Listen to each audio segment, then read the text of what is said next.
courage exemplaire dont fait preuve Geert Wilders dans son combat contre l'intégrisme islamique.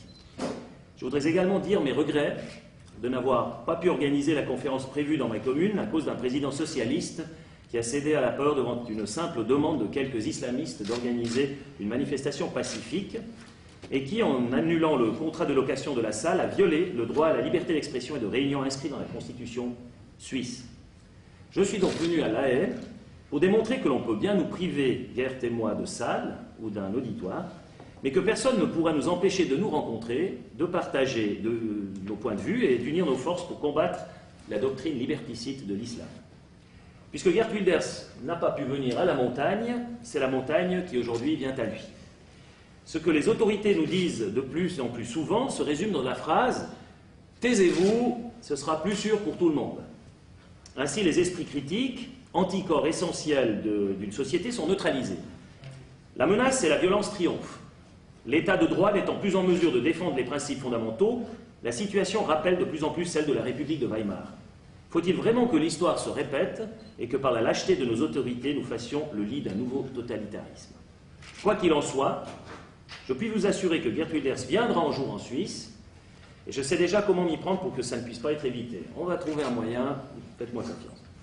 Si j'accepte d'apparaître à côté de cet homme accusé en justice de délit de vérité et condamné à mort par les intégristes musulmans qui le salissent, c'est qu'au contraire des médias, qui justement le discréditent pour brouiller son message, j'ai attentivement écouté et lu ce qu'il explique depuis des années. Je n'ai jamais lu de sa part une attaque sur les musulmans en tant que personne. Son unique cible est le dogme islamique, dont les musulmans sont les premières victimes d'ailleurs. Il s'inquiète de voir la société hollandaise être prise en otage par une idéologie qui, peu à peu, remet en question les fondements du siècle des Lumières et de l'état de droit.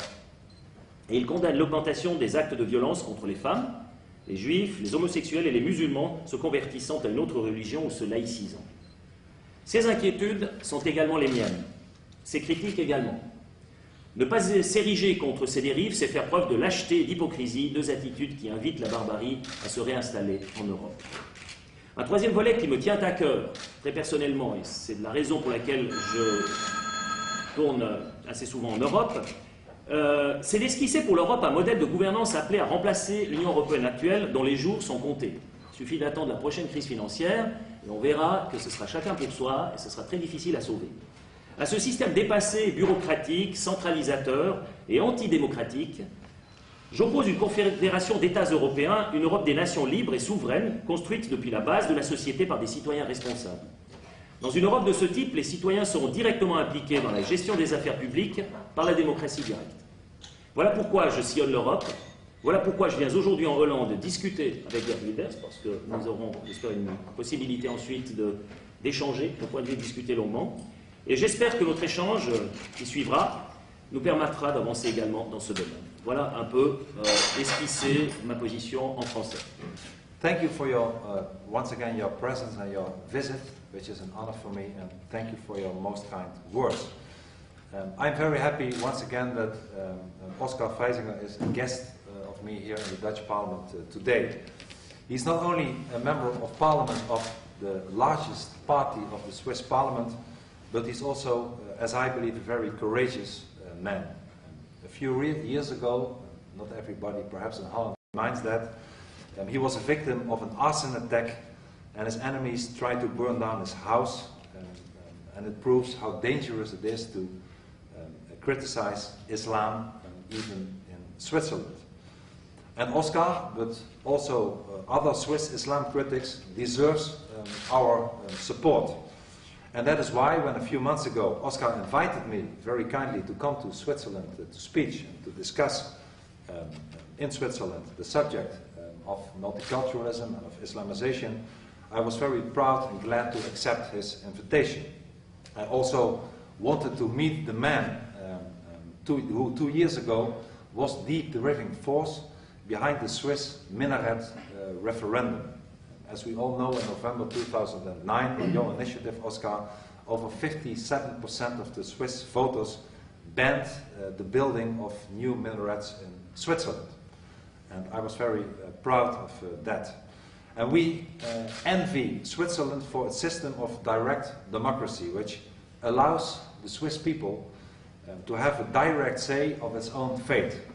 And immediately after the Swiss referendum against the minarets, I proposed here in the Kingdom of the Netherlands that we would also hold a similar referendum. And like in Switzerland, I believe that the majority of the Dutch people also oppose the symbols of Islamic domination. However, unfortunately, Oskar, we were denied such a referendum. Indeed, we are hardly ever granted a right to hold a referendum in the Netherlands.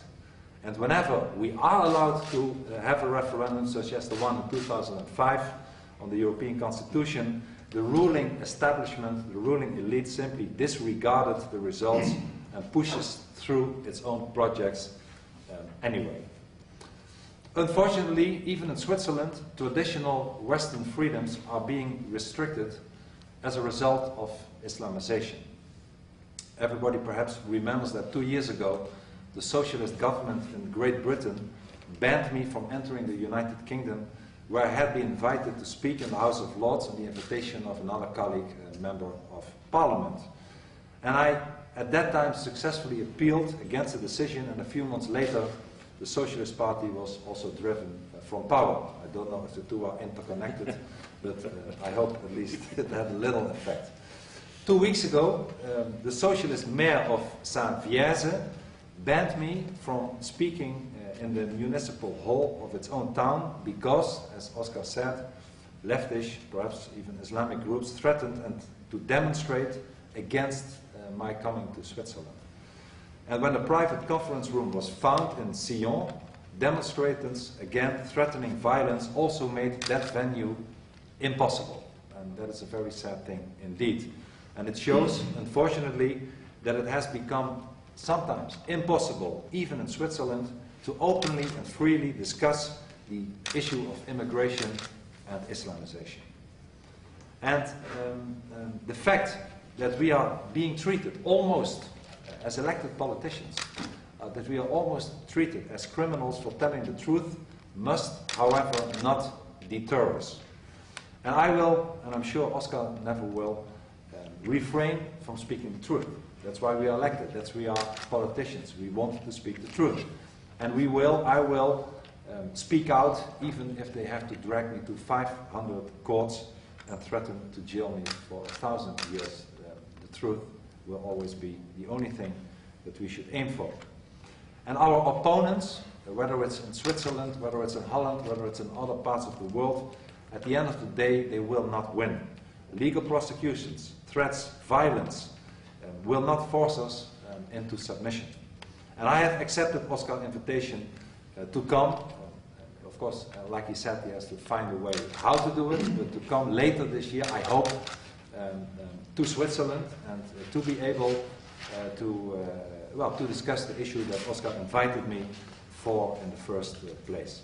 Because I believe that it's our duty to fight for the preservation of our liberties, and especially the most important of that liberties, which is the freedom of speech and the right to speak the truth. And I'm happy to be able to do this side by side with courageous politicians such as Oskar certainly is.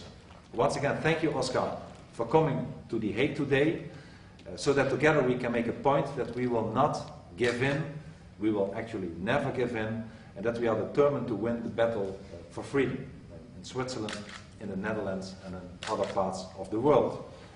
We are the men of the West. No one will silence us, and I'm happy that you're here, and I'm looking forward to come to Switzerland later this year. Thank you for inviting me. Thank you so